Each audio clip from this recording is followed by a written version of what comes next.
Bismillahirrahmanirrahim. Assalamualaikum warahmatullahi wabarakatuh. Alhamdulillahi ala ihsanihi wa syukru lahu ala taufiqihi wa amtinanihi. Wa asyhadu an la ilaha illallah wahdahu la syarika lahu ta'ziman li sya'nihi. Wa asyhadu anna Muhammadan abduhu wa rasuluhu ad-da'i ila ridwanihi. Allahumma salli alaihi wa ala alihi wa ashabihi wa ikhwanihi. Allahumma ighfir lana wa li ikhwanina alladhina sabaquna bil iman wa la taj'al fi qulubina ghillan lil ladzina amanu rabbana innaka ra'ufur rahim. Allahumma arina al-haqqa haqqan warzuqna ittiba'ah wa arina al-batila batila warzuqna ijtinabah. Allahumma yassir wa la tu'assir. Alhamdulillah, segala puji bagi Allah Subhanahu wa taala, kembali atas limpahan rahmat dan karunia darinya kita bisa berkumpul di salah satu rumah dari rumah-rumah Allah Subhanahu wa taala ini, berkumpul di sini dalam waktu yang singkat dengan harapan di waktu yang singkat ini kita bisa menambah sedikit dari amalan kita di sisi Allah Subhanahu wa taala. Kita bisa menambah keimanan kita untuk semakin dekat dengan Allah Subhanahu wa taala, dan kita berharap apa yang kita pelajari di malam hari yang singkat ini bisa menjadi salah satu amalan yang membantu kita untuk masuk ke dalam surganya Allah Subhanahu wa taala. Salawat dan salam semoga selalu tercurahkan kepada junjungan kita, Nabi besar kita Nabi Muhammad sallallahu alaihi wasallam beserta keluarga beliau, para sahabat beliau, orang-orang yang senantiasa mengikuti qudwah beliau hingga akhir zaman kelak. Alhamdulillah, para hadirin dan hadirat, semoga selalu dalam rahmat Allah Subhanahu wa taala. Insyaallah pada malam hari ini kembali kita akan membahas tentang kitab Az-Zuhd wa Riqaq, ya kitab tentang zuhud dan juga pelembut hati yang dikarang oleh Al-Imam Abdullah bin Mubarak rahimahullahu taala, dan kita memasuki bab fi man ya'mal mithqala dzarratin khairan yarah.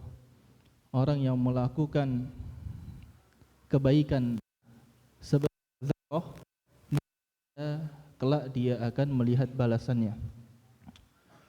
Para jamaah sekalian, semoga selalu senantiasa dirahmati oleh Allah Subhanahu wa taala. Kita sebagai seorang insan, ya, sebagai seorang manusia, kita hidup di dunia ini tidak abadi. Dunia ini fana. Kita akan wafat, dan itu diri kita semua. Entah cepat atau lambat kita akan wafat. Dan ketahuilah, apa yang kita kerjakan berupa kebaikan dan juga berupa keburukan, semuanya tercatat di sisi Allah Subhanahu wa taala. Semuanya tidak luput dari pandangan Allah Subhanahu wa taala. Baik itu amalan yang besar maupun amalan yang sebesar zarrah. Allah Subhanahu wa taala berfirman dalam surat Qaf, kata Allah Subhanahu wa taala, ma yalfidhu min qaulin illa ladaihi raqibun atid. Ya, tidaklah seorang dia melafalkan satu perkataan pun pasti ada malaikat raqib dan atid yang mencatat. Dalam surah Al-Kahfi Allah menjelaskan bahwasanya amalan-amalan yang kecil dicatat dalam sebuah kitab. Ma li hadzal kitab la yughadiru saghiratan wala kabiratan illa ahsaha. Kitab apa ini? tidak meninggalkan amalan yang kecil maupun amalan yang besar kecuali ditulis. Kata Allah Subhanahu wa taala di dalam surah Al-Zalzalah ayat ke-7 dan ke-8, "Faman ya'mal mithqala dzarratin khairan yarah wa man ya'mal mithqala dzarratin syarran yarah." Siapa yang melakukan kebaikan sebesar zarrah, niscaya dia akan melihat balasannya, dan siapa yang melakukan kejahatan, keburukan, melakukan kemungkaran sebesar zarrah, niscaya dia juga akan melihat balasannya. Innallaha la yadhlimun nasa syai'a. Allah Subhanahu wa taala tidak menzalimi manusia sedikit pun. Walakin nasa anfusahum yadhlimun. Tapi manusia itu sendiri yang mereka menzalimi diri mereka sendiri. Maka para jamaah sekalian dirahmati oleh Allah Subhanahu wa taala, semua amal kita tercatat. Mau kita tampakkan amal tersebut kepada orang lain atau kita sembunyikan amalan tersebut dari pandangan orang lain, semuanya sudah tercatat di sisi Allah Subhanahu wa taala. Begitu pula dengan keburukan. Mau kita tampakkan keburukan tersebut dengan orang lain atau kita sembunyikan dari hadapan orang lain, maka itu juga telah dicatat di sisi Allah Subhanahu wa taala. Dan yang lebih mengerikan, amalan sebesar zarrah itu tercatat dan keburukan sebesar zarrah itu juga tercatat. Zarrah, apa itu zarrah? Ya, Al-Imam Ibnu Hajar Al-Asqalani dalam Fathul Bari, beliau mengatakan zarrah itu memiliki banyak makna. Zarrah memiliki banyak makna. Makna yang pertama, bisa dan biji sawi. Ada yang pernah lihat biji sawi? Belum pernah? Coba nanti sama ustadznya sering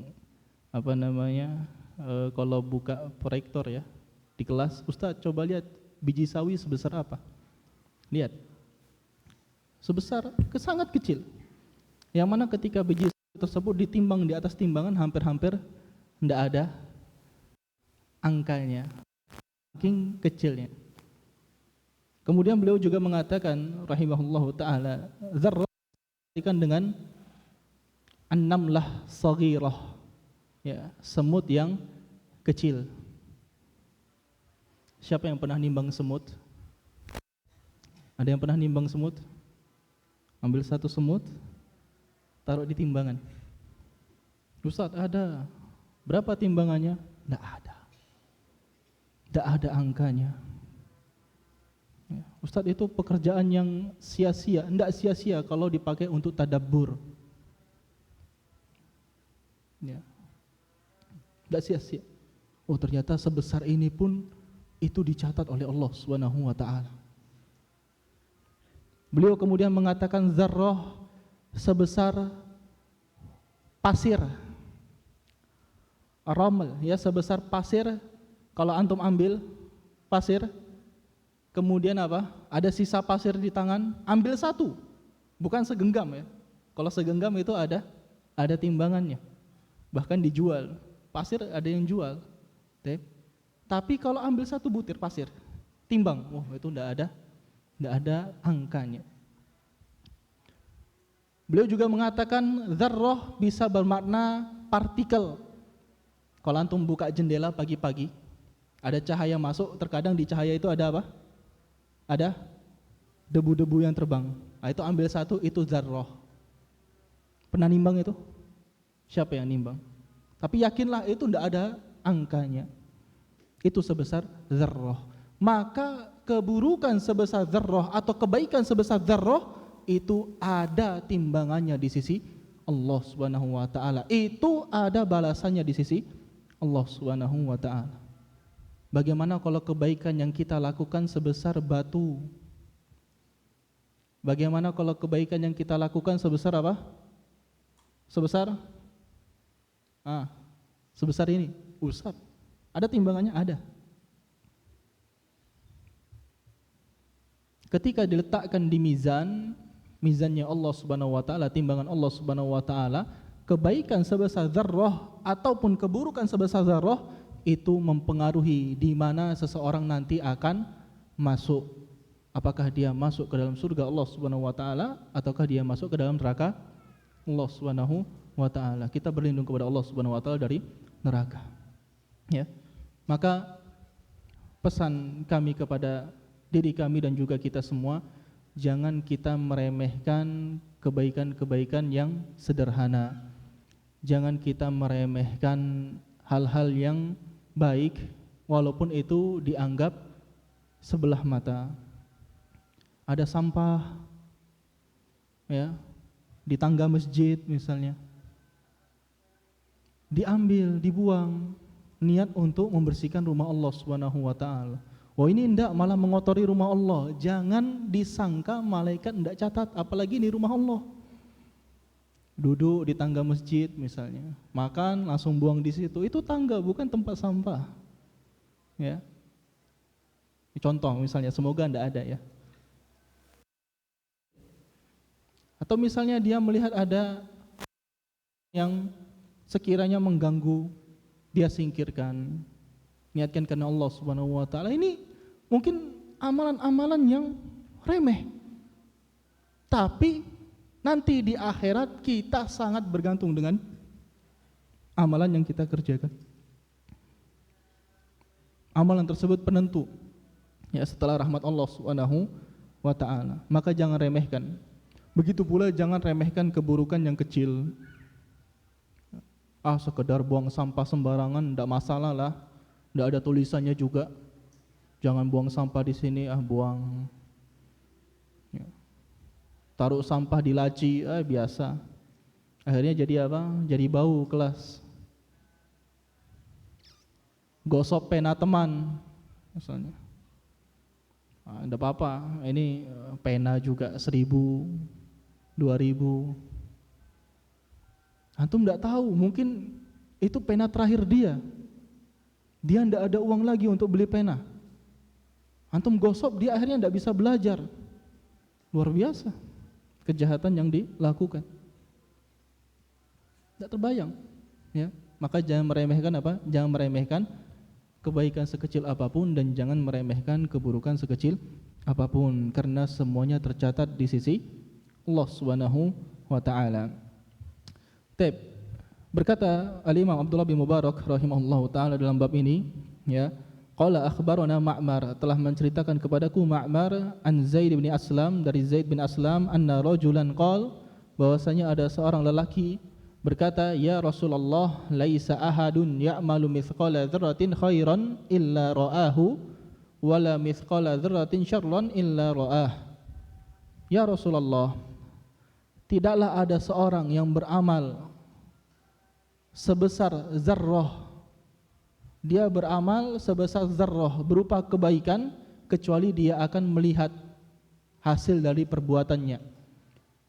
Dan tidaklah juga seseorang dia beramal sebesar zarrah berupa keburukan, kecuali dia akan melihatnya. Qala na'am, maka Rasulullah berkata, iya betul. Fantalaqar rajulu wa huwa yaqul, akhirnya lelaki ini pergi berpaling dari Rasulullah, kemudian dia berkata, ya sau'atah, aduh malangnya, bisa juga aduh celakanya. Faqala Rasulullah sallallahu alaihi wasallam, amanar rajulu, maka Rasulullah sallallahu alaihi wasallam bersabda, sungguh orang tersebut sudah beriman, sungguh orang tersebut adalah orang yang beriman. Antum bayangkan ya, di sini tidak ada satu amal pun pasti dicatat. Dari kita balik sampai kita hidup sekarang ini, itu sudah dicatat semuanya. Semuanya sudah dicatat, yang baik dan yang buruk. Maka kita lihat, kira-kira sebanyak apa kebaikan yang kita lakukan? Apakah kebaikan yang kita lakukan itu lebih banyak daripada keburukan yang kita lakukan? Hasibu anfusakum, kita hisab diri kita sendiri. Kita lihat Apakah kita sudah bertobat kepada Allah Subhanahu wa taala dari amalan-amalan jelek kita? Karena semuanya akan dihisab oleh Allah Subhanahu wa taala, ya. Isnaduhu mursal. Hadis ini sanadnya mursal, rawahu Abdul Razzaq fi tafsir an Ma'mar bihi wa rawahu Ibnu Bashkiwal fi Guwamidil Asma'i al-Mubahamah, ya. Tapi hadis ini juga disebutkan oleh Imam Suyuti. Intinya hadis ini hadis yang dhaif secara sanad karena dia mursal, tapi maknanya benar. Karena kita semua akan dihisab berdasarkan apa yang kita lakukan, yang besar maupun yang kecil, ya, yang besar maupun yang kecil.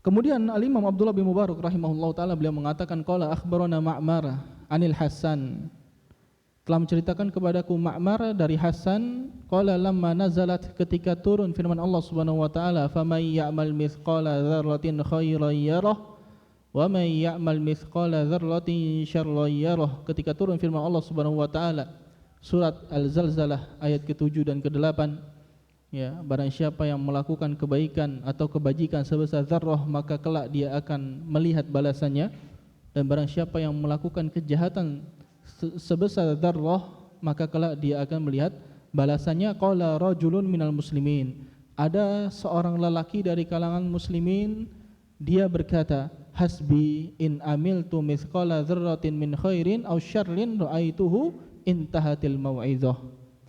Sudah cukup bagiku.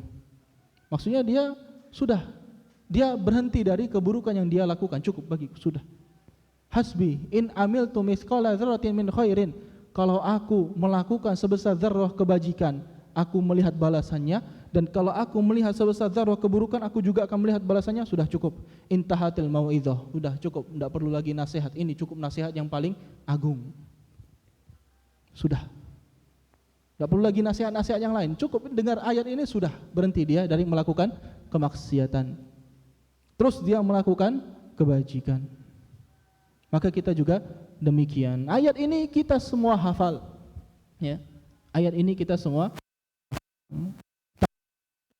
Bagaimana tadabbur kita terhadap ini? Apakah ayat ini cuma kita hafal? Bagaimana pengamalannya? Ya.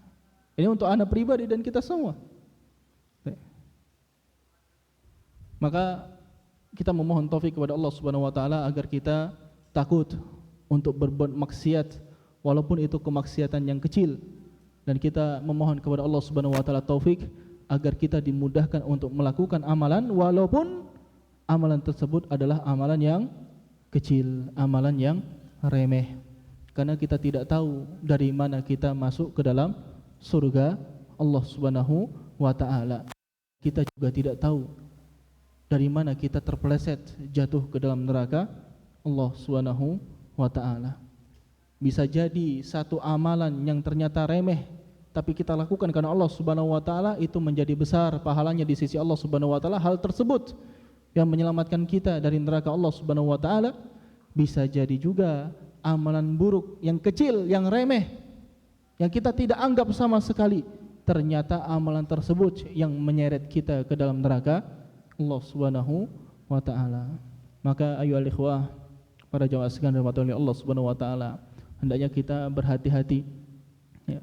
Hendaknya kita berhati-hati dari melakukan amalan maksiat sekecil apapun, dan hendaknya kita terus berusaha untuk melakukan kebajikan walaupun sebesar zarrah. Tidak bisa sedekah dengan harta, masih bisa sedekah dengan cara yang lain, dengan zikir, dengan amalan. Karena sedekah itu bukan hanya dengan harta. Ini contoh, ya. Belum bisa melaksanakan puasa, maka beri makan kepada orang yang berpuasa. Banyak amalan-amalan yang kita tahu, tapi untuk pengamalannya kita belum diberikan taufik oleh Allah Subhanahu wa taala untuk mengamalkannya. Kita memohon kepada Allah Subhanahu wa taala semoga kita bisa mengamalkan apa yang kita ilmui. Barakallahu fikum.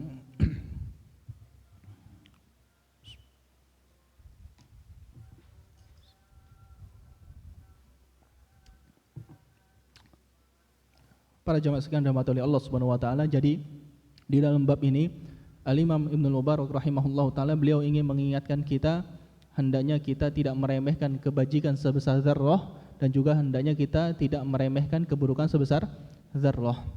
Karena keduanya itu sangat berarti bagi kita dan kelak kita akan melihat balasannya, dan itu janji Allah Subhanahu wa taala kepada kita. Kemudian kita masuk ke dalam bab yang selanjutnya, babul musibati tusibul abda bil khati'ati ya'maluha. Bab musibah-musibah atau musibah yang menimpa seorang hamba itu adalah disebabkan al khati'ati ya'maluha, bil khati'ati ya'maluha, disebabkan karena dosa yang dilakukan oleh hamba tersebut. Musibah yang menimpa seorang hamba itu penyebabnya adalah karena dosa yang dilakukan oleh hamba tersebut.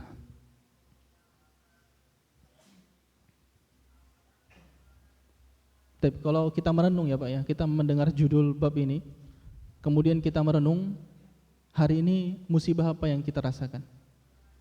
Wallah alam ya, bisa jadi hari ini ada yang merasakan musibah, bahkan musibahnya bukan cuma satu, tapi 6. Hari ini pagi tadi ini, siang kayak gini, sore kayak gini, malamnya seperti ini. Ya, belum nanti. Maka ketahuilah kalau kita merenung bab ini, musibah-musibah yang menimpa kita itu dikarenakan dosa-dosa kita. Dikarenakan dosa-dosa kita. Bukan karena Allah Subhanahu wa taala zalim kepada hamba-hambanya. Bukan karena Allah Subhanahu wa taala zalim kepada kita. Berkata Al-Imam Abdullah bin Mubarak rahimahullahu taala, qala akhbarana Abdurrahman Al-Mas'udi anil Qasim an Abdullah. Berkata Abdurrahman telah menceritakan kepadaku Abdurrahman Al-Mas'udi anil Qasim, dari Qasim an Abdullah, dari sahabat Abdullah bin Mas'ud radhiyallahu anhu, qala, beliau berkata, inni la ahsabur rajula yansal ilma ya'lamuhu bil khati'ati ya'maluha. Sungguh aku mengira seseorang dia lupa terhadap ilmu yang dia ketahui dikarenakan dosa yang dia lakukan. Sungguh aku menyangka seorang itu dia dilupakan dari ilmu yang dia ketahui dikarenakan dosa yang dia lakukan. Subhanallah Pak. Ini perkataan yang agung ya dari seorang sahabat Rasulullah sallallahu alaihi wasallam. Ternyata penyebab kita lupa terhadap ilmu yang mungkin sudah kita pelajari puluhan tahun ya, tahunan, itu bukan karena kitanya pelupa, tapi dikarenakan dosa-dosa yang sudah terlampau banyak kita lakukan. Banyak dosa yang kita lakukan sampai berefek pada ingatan kita tentang ilmu yang kita lakukan. Ada ilmu-ilmu yang mungkin dulu kita ketahui, kita amalkan, sekarang kita tidak amalkan, kita lupa dengan ilmu tersebut. Contoh ya, mungkin kita dulu tahu tentang ilmu apa? Sunnahnya berwudu sebelum tidur misalnya. Sekarang lupa karena tidak diamalkan lagi. Sunnahnya membaca apa? Membaca trikul, kulhu, kul a'udzu birabbil falaq, kul a'udzu birabbin nas, ditiup, kemudian diusap ke badan berapa kali? 3 kali. Dulu kita tahu ilmu itu dilakukan, mungkin sekarang tidak kita lakukan lagi, lupa. Ternyata bukan karena ingatan kita, tapi karena dosa yang pernah kita lakukan. Ya, ini perkataan Abdullah bin Mas'ud. Oleh sebab itu dosa ini, sebagaimana yang telah lalu kita sampaikan, dosa ini Para jamaah sekalian dirahmati oleh Allah Subhanahu wa taala, cepat atau lambat dosa ini memiliki apa? Dampak. Dosa ini cepat atau lambat memiliki efek. Suka tidak suka. Ya, dosa ini pasti memiliki efek, pasti memiliki dampak.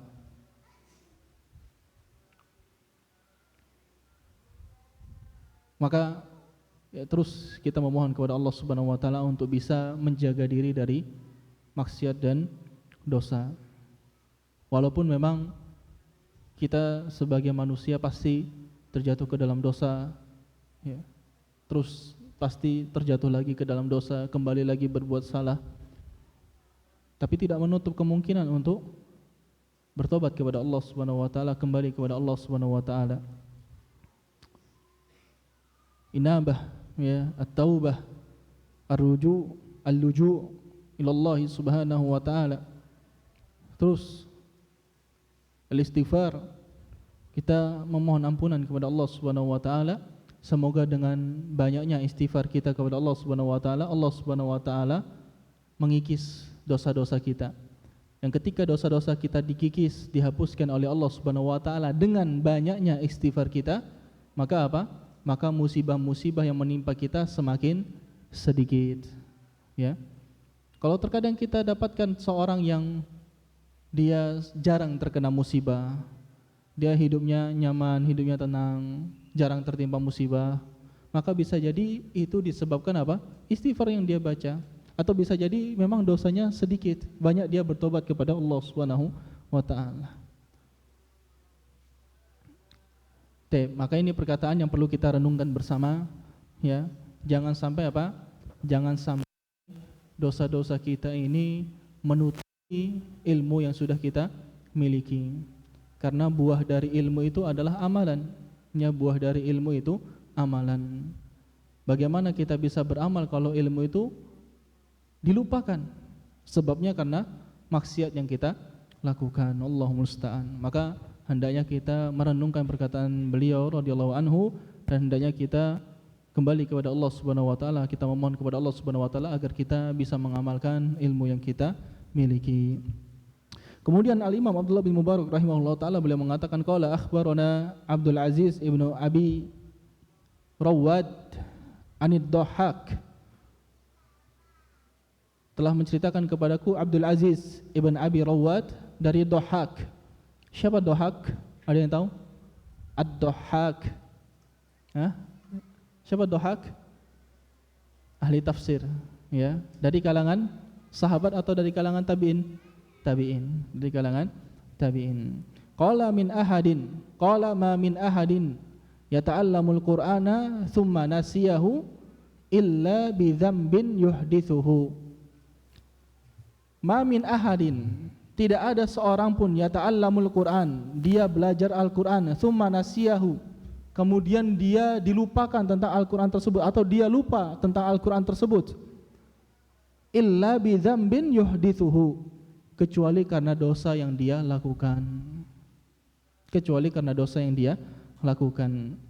Dzalika bi anna Allah yaqul, itu karena Allah Subhanahu wa taala berfirman, wa ma asabakum min musibatin fabima kasabat aydikum wa ya'fu an katsir. Dalam surah Syura ayat ke-30. Wa ma asabakum min musibatin fabima kasabat aydikum, tidak ada satu pun musibah yang menimpa kalian dari musibah-musibah yang ada, kecuali itu disebabkan oleh ulah tangan kalian sendiri. Wa ya'fu an katsir, dan Allah Subhanahu wa taala mengampuni banyak dosa seorang hamba. Allah Subhanahu wa taala banyak mengampuni dosa-dosa kita. Seandainya setiap melakukan dosa kita diazab oleh Allah Subhanahu wa taala, binasa kita. Binasa kita. Tidak akan bisa bertahan. Kemudian beliau mengatakan wa nisyanul Qur'ani min a'zamil masaib, dan nisyanul Qur'an, ketika seseorang lupa Al-Qur'an, itu adalah a'zamil masaib, itu adalah musibah yang paling besar. Ketika seseorang dia dilupakan dari Al-Qur'an, itu adalah musibah yang paling besar. Ya. Rawahul Baihaqi fi Syu'abil Iman. Ya, hadis ini diriwayatkan oleh Al-Imam Al-Baihaqi dalam Syu'abul Iman bi isnadihi ilal Ibnu Mubarak bihi.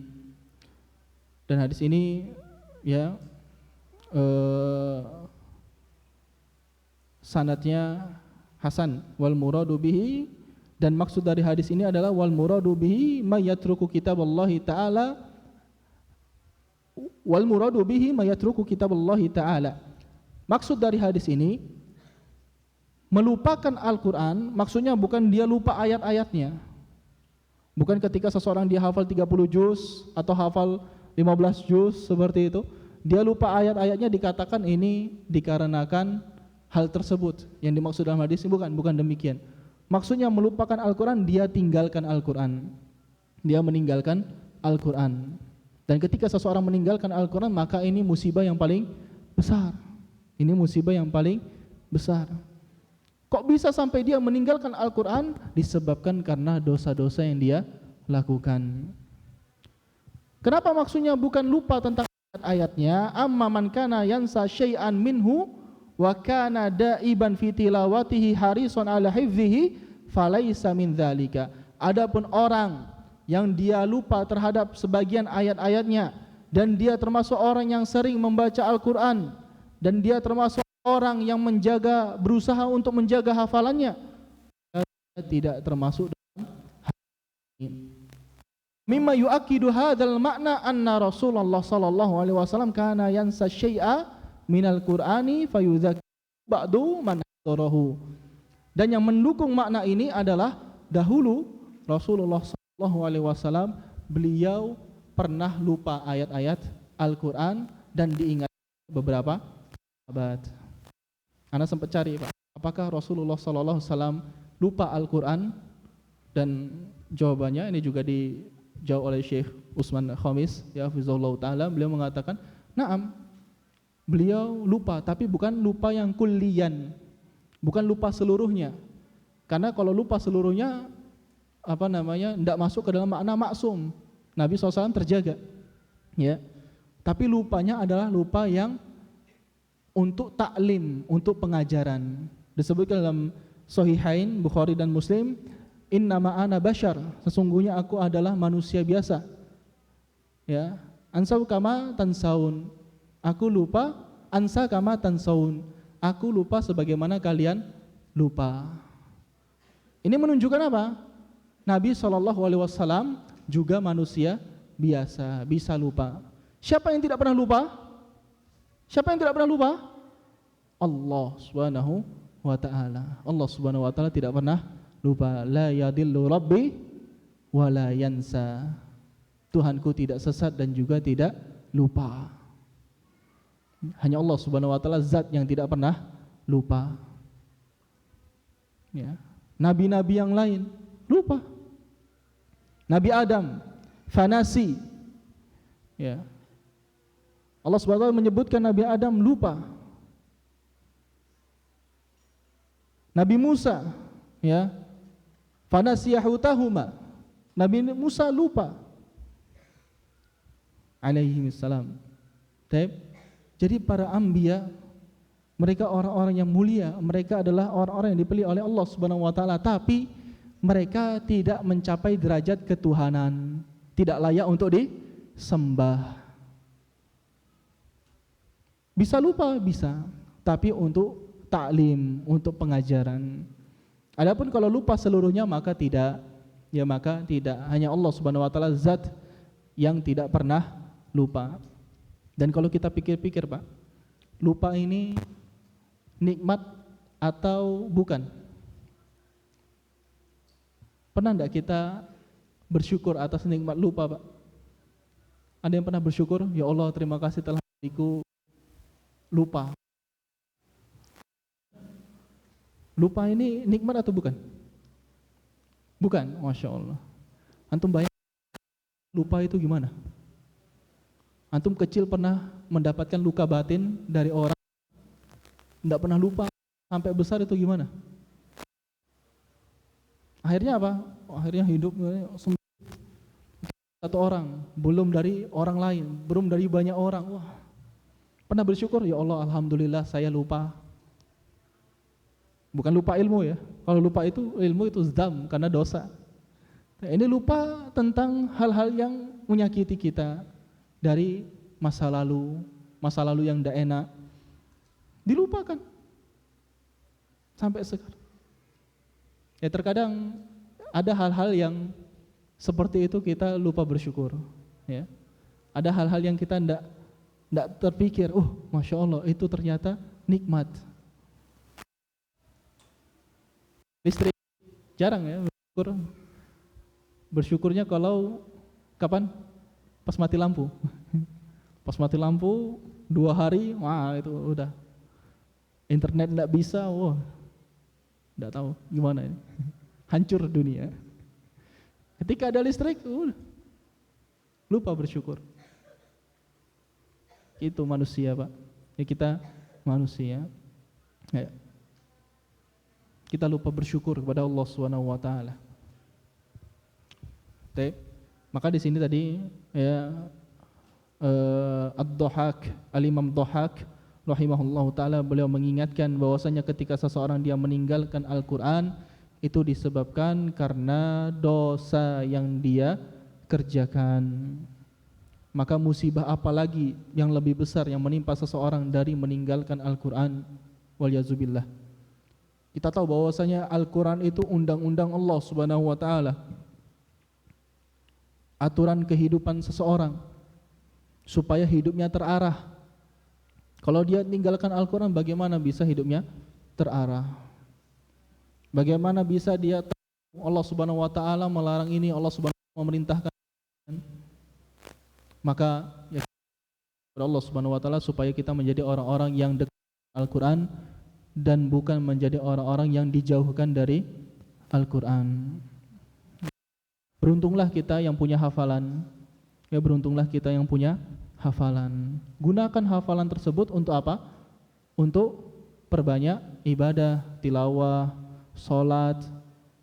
Beruntung yang punya banyak hafalan bisa dipakai ketika salat, ya salat malam, pakai hafalannya. Jadi hafalan itu terutama untuk anak-anak. Hafalan itu bukan cuma untuk ngejar SKL, target, bukan. Ada yang lebih dari itu. Ya, untuk apa? Untuk mendekatkan diri kita kepada Allah Subhanahu wa taala. Kalau SKL mudah, SKL itu mudah. Maka yang sudah selesai SKL tambah. Ya, tambah. Target 5 juz, tambah, selesaikan 30 juz. Bismillah. Ya, bismillah. Untuk mendekatkan diri kita kepada Allah Subhanahu wa taala. Ya. Kita lanjutkan. Kemudian berkata Imam Ibnu Mubarak rahimahullahu taala, qala akhbarana Sufyan an Abdullah bin Isa. Beliau mengatakan telah menceritakan kepadaku Sufyan, telah menceritakan kepadaku Abdullah bin Isa an Abdullah bin Abil Ja'ad, dari Abdullah ibn Abi Ja'ad, an Thauban, dari Thauban radhiyallahu anhu, anin Nabi sallallahu alaihi wasallam, dari Nabi sallallahu alaihi wasallam. Qala, beliau sallallahu alaihi wasallam bersabda, innar rajula la yuhramur rizqa bidzambi yusibuhu. Innar rajula la yuhramur rizqa bidzambi yusibuhu. Sesungguhnya seseorang itu benar-benar dihalangkan dari rezeki yang dia harusnya ditakdirkan untuk mendapatkan rezeki tersebut dikarenakan dosa yang dia perbuat. Sesungguhnya seseorang itu dihalang rezekinya karena dosa yang dia perbuat. Isnaduhu hasan, rawahun Nasa'i fi Sunanil Kubra. Hadisnya hasan, diriwayatkan oleh Al-Imam An-Nasa'i dalam Sunan Al-Kubra. Kemudian Al-Imam Ibnu Mubarak rahimahullahu taala juga beliau mengatakan, qala Abu Ismail, qala hadatsana Nuaim, dari Abu Ismail. Beliau berkata telah menceritakan kepadaku Nuaim, qala hadatsana Sufyan, telah menceritakan kepadaku Sufyan, an Abdullah bin Isa, dari Abdullah bin Isa, an Abdullah bin Abil Ja'ad, dari Abdullah bin Abi Al-Ja'ad, an Thauban, dari Thauban, qala Rasulullah sallallahu alaihi wasallam, dari Rasulullah sallallahu alaihi wasallam, la yaruddul qada'a illa du'a. Tidak ada yang bisa menolak takdir kecuali doa. Tidak ada yang bisa menolak takdir kecuali doa. Wa innar rajula la yuhramu minar rizqi bidzambi yusibuhu. Dan sungguh seseorang benar-benar dihalangi dari rezekinya dikarenakan dosa yang dia perbuat. Subhanallah, Pak. Jadi kita tahu rezeki kita sudah diatur oleh Allah Subhanahu wa taala. Hari ini sekian, besok sekian, besok sekian. Antum pernah hitung-hitung enggak rezeki kita dari awal dilahirkan sampai sekarang ini sudah berapa banyak? Ada yang pernah hitung? Dari makanannya, popoknya, susunya. Ada enggak kira-kira rezeki kita 5 triliun? Bisa jadi? Lebih? Bisa jadi, lebih. Kaya kita semua nih. Kaya kita semua. Cuman bayangkan kalau rezeki itu begitu lahir, langsung 5 triliun. Urus ngedewe, urus sendiri ya. Gimana? Entah dipakai untuk yang lain, akhirnya terbengkalai, tidak tahu. Kita semua kaya makanya, Pak, ya. Cuman sudah Allah Subhanahu wa taala bagi waktunya. Ini sekian untuk di hari ini, sekian untuk di hari ini. Allah tahu tentang maslahat kita. Allah tahu tentang maslahat kita. Ternyata rezeki itu juga bisa ditahan oleh Allah Subhanahu wa taala disebabkan apa? Dosa yang dilakukan oleh seorang hamba. Ya. Jadi kalau suatu saat kita merasakan kok rezekinya seret, rezekinya tidak jalan, bisa jadi karena dosa. Menghilangkannya bagaimana? Taubat dan istighfar kepada Allah Subhanahu wa taala. Baik. Kita azan terlebih dahulu.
Ya, kita lanjut sedikit. Telah disebutkan bahwasannya penyebab seseorang terhalang dari rezekinya adalah karena maksiat yang dia lakukan. Maka kalau kita ingin dilancarkan rezeki kita, apa yang kita lakukan? Kita berusaha supaya dosa-dosa yang disebabkan oleh maksiat yang kita lakukan itu kita kikis. Ya, kita kikis atau kita hilangkan. Bagaimana cara mengikis atau menghilangkannya?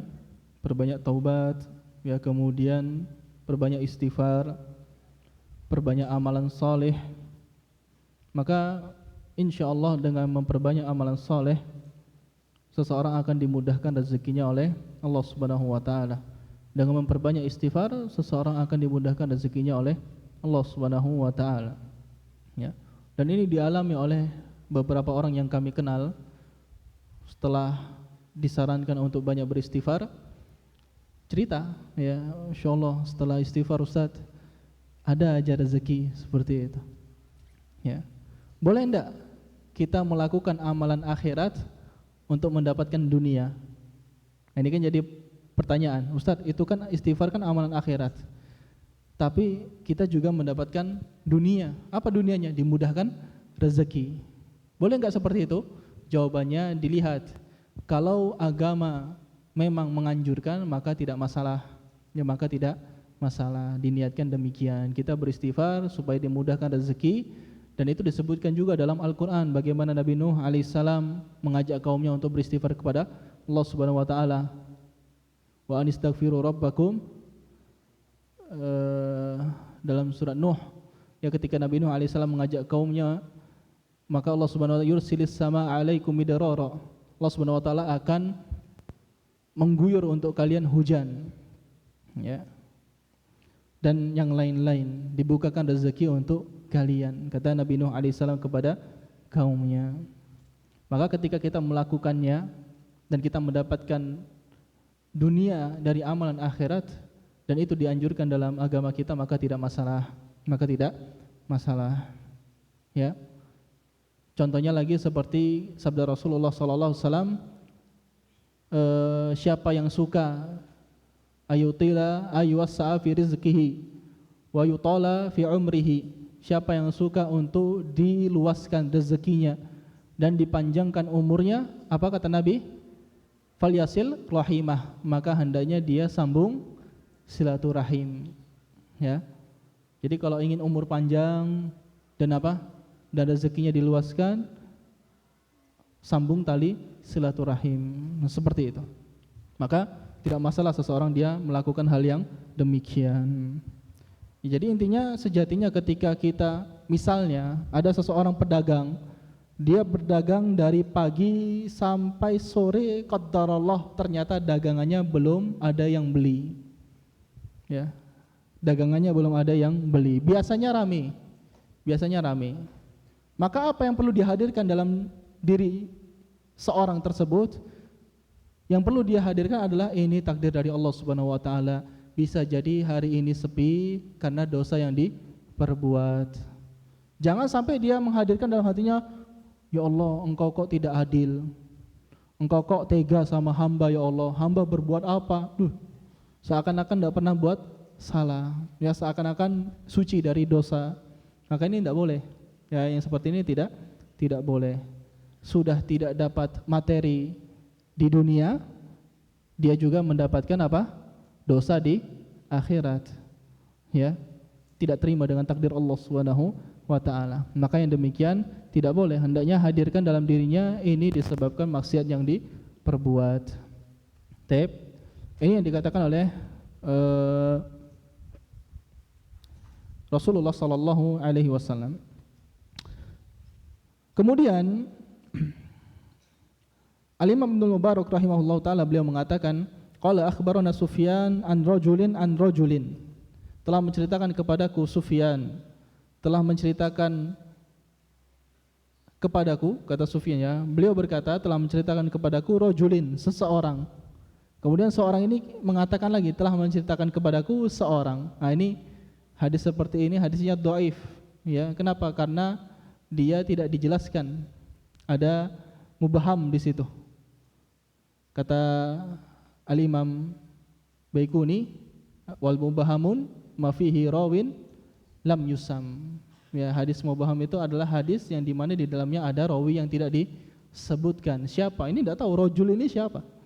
Apakah dia siqah, apakah dia shaduk, apakah dia dhaif, lainul hadis, ya, munkarul hadis, tidak tahu. Kayaknya ini hadisnya hadis yang mubham, ya, hadisnya dhaif. Qala inni la akdzibul kidzbata fa'arifuha fi amali.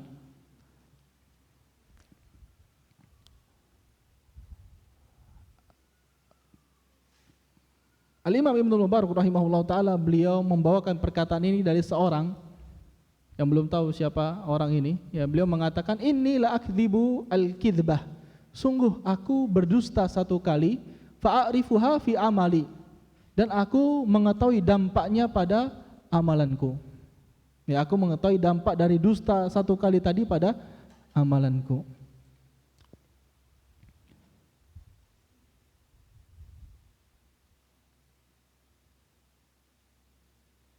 Taib.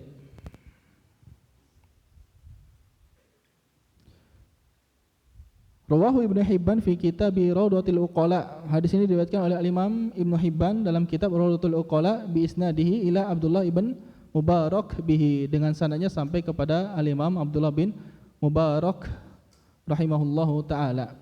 Wa qala, kemudian Al-Imam Ibnu Hibban rahimahullahu taala beliau mengatakan, lisanul aqil yakunu wara'a qalbihi.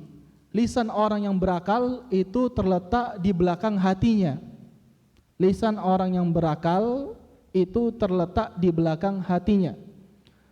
Fa idza aradal qaula raja'a ilal qalbi. Kalau dia ingin mengatakan sesuatu, maka dia lihat hatinya terlebih dahulu. Fa in kana lahu qala wa illa fala. Fa in kana lahu qala wa illa fala. Kalau ternyata perkataan tersebut bagus, berdampak baik, qol, maka dia katakan. Wa illa fala, kalau tidak baik, maka dia tahan dari mengatakannya. Itu lisan orang yang berakal, lisannya di belakang hatinya. Wal lisan wal jahilu qalbuhu fi tarfi lisanihi. Adapun orang yang jahil, maka hatinya di ujung lidahnya. Adapun orang yang jahil, maka hatinya di ujung lisannya. Ma'ata ala lisanihi takallama bihi. Setiap yang ingin dia katakan langsung dia katakan, tidak dipikirkan lagi. Ngomong, yang penting ngomong. Ya, ini orang yang jahil. Wa ma'aqala dinuhu man lam yahfaz lisanahu. Dan tidak bisa dikatakan seseorang itu dia memiliki agama yang bagus, agama yang baik, yaitu orang yang tidak dapat menahan lisannya. Ya. Dan ini sesuai dengan sabda Rasulullah sallallahu alaihi wasallam. Apa sabda Rasulullah sallallahu alaihi wasallam? La yastaqimu imanu 'abdin hatta yastaqima qalbuhu. Tidak akan istiqomah seorang hamba sampai istiqomah hatinya. Wa ma yastaqimu qalbu 'abdin hatta yastaqima lisanuhu. Dan tidak akan pernah istiqomah hatinya sampai istiqomah lisannya. Ya. Jadi lisan seseorang itu berdampak sama hati, ya ikhwah. Lisan itu berdampak dengan hati. Kalau lisannya suka mencela, lisannya suka nyinyir, itu berdampak sama hati, atau itu menunjukkan hatinya. Itu bisa menunjukkan kualitas iman pada hati seseorang. Ya. Makanya kata Rasulullah apa? Kata Rasulullah sallallahu alaihi wasallam apa? Tentang hati di hadis yang menyatakan Nabi SAW wa asyara ila qalbihi thalatha marat. Nabi SAW menunjuk kepada dadanya 3 kali. Beliau mengatakan apa? Al-imanu laisa al-iman. Kifal hadis? At-taqwa hahuna, ya beliau mengatakan at-taqwa hahuna, at-taqwa hahuna. Takwa itu di sini. Takwa itu di sini, takwa itu di sini. Ya. Cukuplah seseorang dikatakan berbuat buruk kalau dia meremehkan saudaranya. Meremehkan saudara ini biasanya dengan apa? Dengan lisan. Ketika antum meremehkan saudara antum dengan lisan, itu menunjukkan ada yang bermasalah dengan ketakwaan. Makanya Nabi mengatakan takwa itu di hati. Takwa itu di hati. Salah sama Rot 3 kali beliau katakan. Ketika hatinya bermasalah, lisannya bermasalah. Makanya kata Nabi SAW, tidak akan pernah bisa istiqomah hati itu sampai istiqomah lisannya. Maka hati-hati dari lisan, ya. Karena banyak dosa besar ini dari mana? Dari lisan. Banyak dosa besar itu dari lisan, ikhwah. Makan harta haram, lisan. Makan yang diharamkan, lisan. Ya. Apalagi gibah, lisan. Bohong, lisan. Fitnah, lisan. Namimah, lisan. Apalagi? Sumpah palsu, lisan. Bersumpah atas nama selain Allah, lisan. Oh, banyak. Banyak. Ya. Makanya Luqman Al-Hakim mewasiatkan anaknya apa? In kana al-kalamu min dhahab fasukutu, in kana al-kalamu min fiddah fasukutu min dhahab. Wahai anakku, seandainya perkataan itu terbuat dari perak, maka diam itu terbuat dari emas. Ya. Ya. Makanya kata Rasulullah sallallahu alaihi wasallam apa? Man kana yu'minu billahi wal yaumil akhir falyaqul khairan aw liyasmut. Barang siapa yang beriman kepada Allah dan hari akhir, hendaknya dia berkata baik atau diam. Ya. Sudah, kalau tidak bisa berkata yang baik, diam. Ya, supaya tidak nambah keburukan di lisan. Sudah. Ya. Jangan nambah keburukan. Adapun keburukan yang sudah terucap, yang sudah tertulis, walaupun kita hapus, itu sudah tercatat di sisi Allah Subhanahu wa taala. Kita perbanyak taubat. Ya, kita perbanyak taubat kepada Allah Subhanahu wa taala. Jangan kita menjadi orang yang jahil, setiap apa yang kita ingin katakan langsung dikatakan tanpa memikirkan dampaknya, tanpa memikirkan efeknya. Ya. Wa yushabbihu hadzal qawla ma naqala 'anil Fudail ibn Iyad. Dan yang mirip seperti perkataan ini adalah apa yang manukila anil Fudail ibn Iyad, apa yang dinukilkan dari Al-Imam Fudail bin Iyad rahimahullahu taala, annahu qala, bahwasanya beliau berkata, inni la a'rifu dzambi fi su'i khuluqi himari wa khadimi. Aku mengetahui dosaku dari perbuatan jelek kendaraanku, dari perbuatan jelek orang yang membantuku. Ya, pembantuku. Kalau misalnya pembantunya disuruh melawan atau apa, oh ini karena dosa saya. Kendaraannya apa? Kendaraannya himar.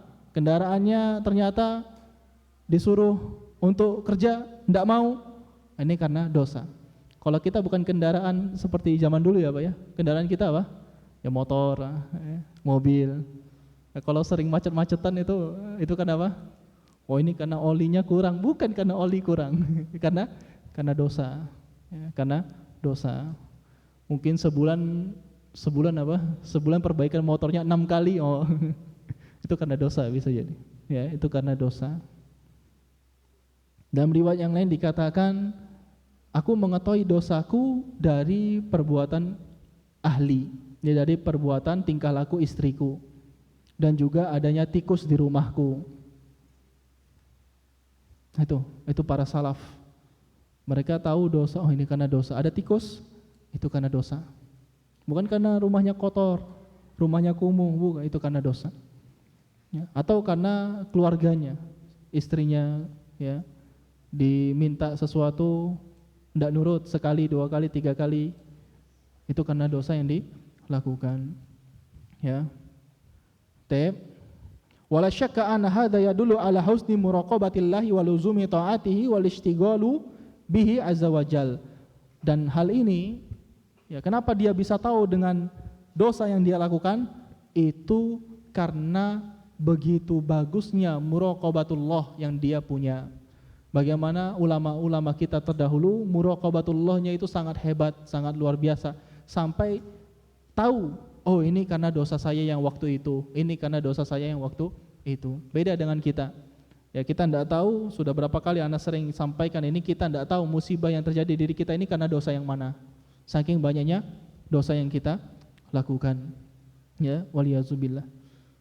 Tapi para ulama terdahulu, para imam terdahulu, mereka tahu, oh ini karena yang ini, dosa itu karena waktu itu.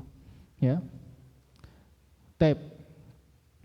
Kemudian Al-Imam Abdullah bin Mubarak rahimahullah ta'ala, beliau mengatakan, qala akhbarana Ibnu Lahiyah, qala haddatsani Sa'id ibnu Abi Sa'idin, anna rajulan qala, telah menceritakan kepadaku Ibnu Lahiyah, beliau berkata telah menceritakan kepadaku Sa'id ibnu Abi Sa'idin, anna rajulan qala, bahwasanya ada seorang lelaki bertanya kepada Rasulullah sallallahu alaihi wasallam, kaifa li an a'lama kaifa ana? Ya Rasulullah, bagaimana aku mengetahui tentang diriku? Apakah diriku ini baik atau enggak? Apakah aku ini orang yang mendapatkan kebaikan atau tidak? Bagaimana aku mengetahui itu dari diriku? Qala, Rasulullah sallallahu alaihi wasallam bersabda, idza ra'aita kullama talabta syai'an min amril akhirati wa bataghaitahu yussira laka, wa idza aradta syai'an min amrid dunya wa bataghaitahu ussira alaika fa anta ala halin hasanah. Kalau engkau melihat ketika engkau mencari sesuatu dari perkara akhirat dan engkau menginginkannya, yussira laka, maka engkau dimudahkan untuk melakukan sesuatu tersebut. Wa idza aradta syai'an, dan jika engkau menginginkan sesuatu, min amrid dunya, dari perkara dunia, wa bataghaitahu, engkau mencarinya, ussira alaika, dan engkau disusahkan atau engkau disulitkan untuk mendapatkan hal tersebut, fa anta ala halin hasanah, maka engkau di atas kebaikan. Engkau di atas kebaikan. Kebalikannya, wa idza ra'aita kullama talabta syai'an min amril akhirah wa bataghaitahu ussira alaika, wa idza aradta syai'an min amrid dunya wa bataghaitahu yussira laka fa anta ala halin qabihah. Kalau engkau dimudahkan dalam perkara dunia dan disulitkan dalam perkara akhirat, maka engkau dalam keadaan qabihah, engkau dalam keadaan yang jelek. Maksudnya bagaimana? Ya, ketika seseorang dia dimudahkan untuk beribadah, ya, dia dimudahkan untuk melakukan ketaatan, mendekatkan diri kepada Allah Subhanahu wa taala, dia dapatkan itu mudah. Dia dimudahkan dari bermaksiat, dimudahkan dari tidak untuk bermaksiat kepada Allah Subhanahu wa taala. Mau bermaksiat, ingat Allah Subhanahu wa taala. Ya, di tempat ramai maupun di tempat sendiri, dia ingat Allah Subhanahu wa taala. Dimudahkan oleh Allah Subhanahu wa taala, dirinya terjaga dari maksiat. Mudah baca Al-Qur'an, mudah untuk belajar. Maka apa? Maka diharapkan engkau berada di atas kebaikan. Atau tambahannya tadi ya, ketika dia menginginkan perkara akhirat, dia beramal mudah, dan ketika dia menginginkan sesuatu dari dunia, entah itu pangkat, entah itu jabatan, entah itu keculasan, kecurangan, dia menginginkan tapi ternyata sulit untuk mendapatkan hal itu. Untuk meraihnya kok pasti ada aja halangan dan rintangan. Maka Allah Subhanahu wa taala menginginkan baginya kebaikan. Tapi sebaliknya, ternyata kalau untuk perkara dunia, entah itu dia ingin menumpuk harta, ya, dia ingin mendapatkan jabatan, kerja terus, ya, ingin mendapatkan apa? Mendapatkan sedikit dari dunia. Dan kalau untuk akhiratnya ternyata disulitkan. Mau ibadah susah, baca Al-Quran tidak bisa, untuk sholat malam tidak bisa, mau puasa apalagi, sholat ke masjid sulit, mau belajar di majelis ilmu susah. Nah, ini ditakutkan dia berada dalam halin qabihah au halatin qabihah, dalam keadaan yang jelek. Ya. Dan kita tahu bahwasanya nikmat yang diberikan oleh Allah Subhanahu wa taala kepada kita itu ujian. Ya, nikmat yang Allah Subhanahu wa taala berikan kepada kita itu ujian. Begitu juga dengan musibah yang Allah Subhanahu wa taala berikan kepada kita itu juga ujian. Nikmah itu ujian, niqamah itu ujian. Nikmah itu kenikmatan, niqamah itu musibah. Ya. Dua-duanya ujian. Dua-duanya ujian. Kata Allah Subhanahu wa taala, "Wa nabluukum bisyarri wal khairi fitnah." Dan kami uji kalian dengan keburukan dan juga kebaikan. Fitnah, ya, sebagai ujian untuk kalian. Atasbirun, apakah kalian bersabar? Taib. Maka para jamaah sekalian dirahmati oleh Allah Subhanahu wa taala, ya, ketika seseorang dia dimudahkan intayassara asbabus syahawati laisa min alamatil khair, ketika seseorang dimudahkan untuk mengikuti syahwat hawa nafsunya, maka ini tandanya apa? Tandanya orang tersebut sedang dijauhkan dari Allah Subhanahu wa taala. Wa innama huwa alamatun ala khidlanillahi liman qamu bidzalika wa i'raduhu anhum wa maktuhu lahum. Allah Subhanahu wa taala sedang murka kepada dirinya. Tapi apakah ini berlaku untuk semua orang? Jawabannya tidak. Karena ada orang-orang yang dia diberikan kenikmatan oleh Allah Subhanahu wa taala sebagai apa? Sebagai istidrojan, ya, istidraj.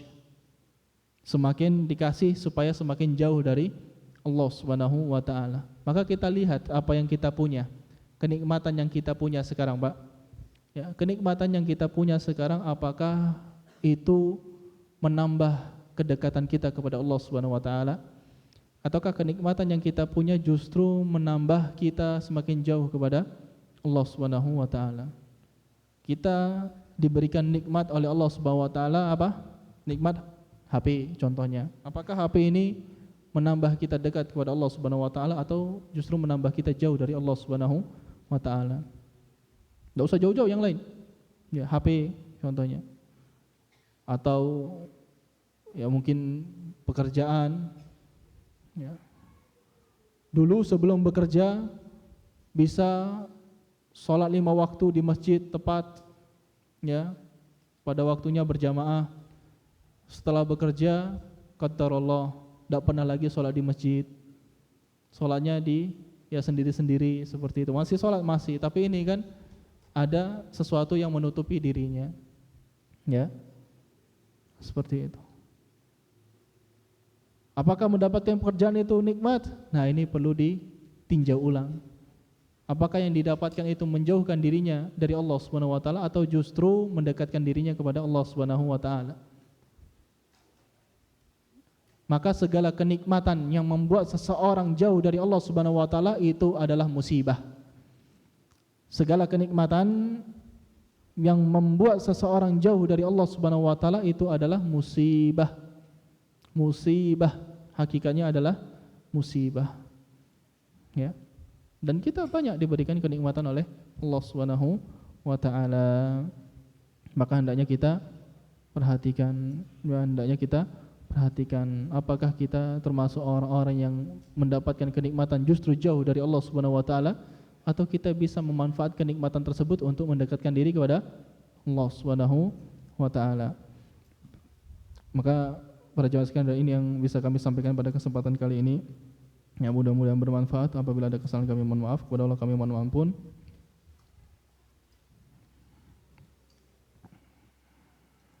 Ustaz, saya izin bertanya, apa lebih dahulu ada dinosaurus atau Nabi Adam? Syukran Ustaz. Ini tidak perlu dijawab pertanyaan gini.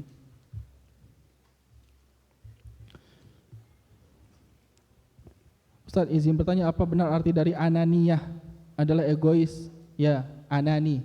Al-anani, ya, itu egois. Ustaz, bagaimana cara menghapus dosa bohong? Tobat. Tobat, jangan lagi berbohong. Dosa besar. Ya, bertobat kepada Allah Subhanahu wa taala. Kalau itu dosa bohongnya berhubungan dengan manusia yang membuat antum mengambil harta dia karena dusta tadi, kembalikan.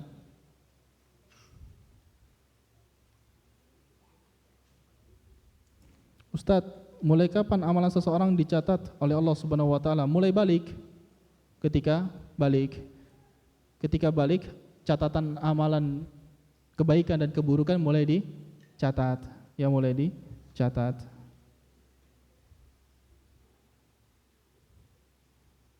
Ustadz, apakah ada hukuman atau azab khusus bagi orang yang suka onani? Wallahu a'lam. Anda tidak tahu. Ya. Ini dosanya syabab, dosa para pemuda ini.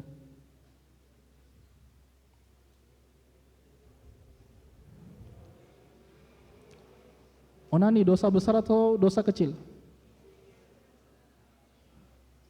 Hah? Kecil. Yang ngomong dosa kecil mana dalilnya?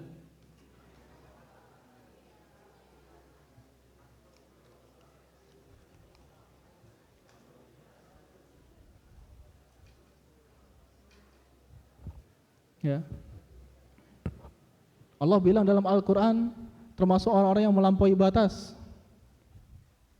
Siapa yang tidak menyalurkan kepada selain dari dua, kepada istri atau kepada budak, melampaui batas, berarti termasuk dosa kecil. Ya.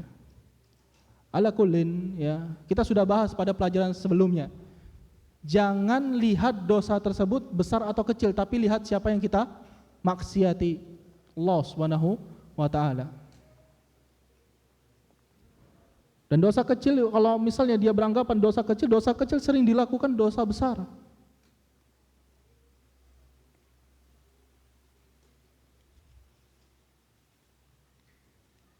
Makanya antum kalau sudah anda ini nikah sudah, ya, nikah, yang kelas 12 TD, Abi, ana mau nikah. Habis tamat dari sini mau nikah. Anak bisa bekerja sendiri sudah. Semoga yang ada niat untuk nikah Allah mudahkan untuk menikah. Ya. Ustadz, anak punya teman.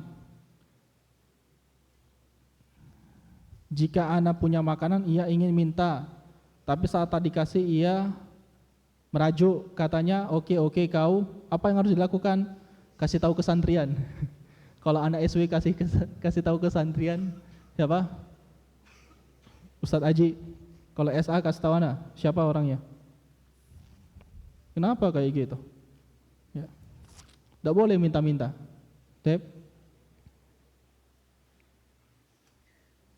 Ustadz izin bertanya, hukum tukar tambah barang, apakah boleh? Tergantung barangnya apa.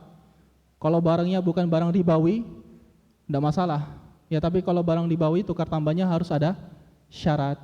Antum belajar sama Ustadz, ya, apa syarat barang ribawi itu apa? Komoditi ribawi itu apa? Terus syaratnya apa? Seperti itu.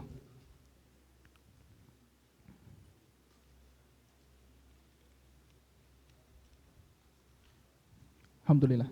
Tapi mungkin itu ya yang bisa kami sampaikan. Jazakumullah khair. Apabila ada kesalahan kami mohon maaf, kepada Allah kami mohon ampun, dan semoga Allah Subhanahu wa taala memudahkan kita dalam beramal, dan semoga Allah Subhanahu wa taala mencatat segala amal baik kita, dan kita memohon kepada Allah Subhanahu wa taala amalan kita yang sedikit ini bisa memasukkan kita ke dalam surganya Allah Subhanahu wa taala, walaupun kita tahu bahwasanya kita ke dalam surga Allah Subhanahu wa taala semuanya itu dikarenakan rahmat dan kasih sayang Allah Subhanahu wa taala. Tapi kita memohon kepada Allah Subhanahu wa taala amal kita yang sedikit ini bisa menjadi pemberat timbangan kita di akhirat kelak. Subhanakallahumma wa bihamdika asyhadu an la ilaha illa anta astaghfiruka wa atubu ilaik. Assalamualaikum warahmatullahi wabarakatuh.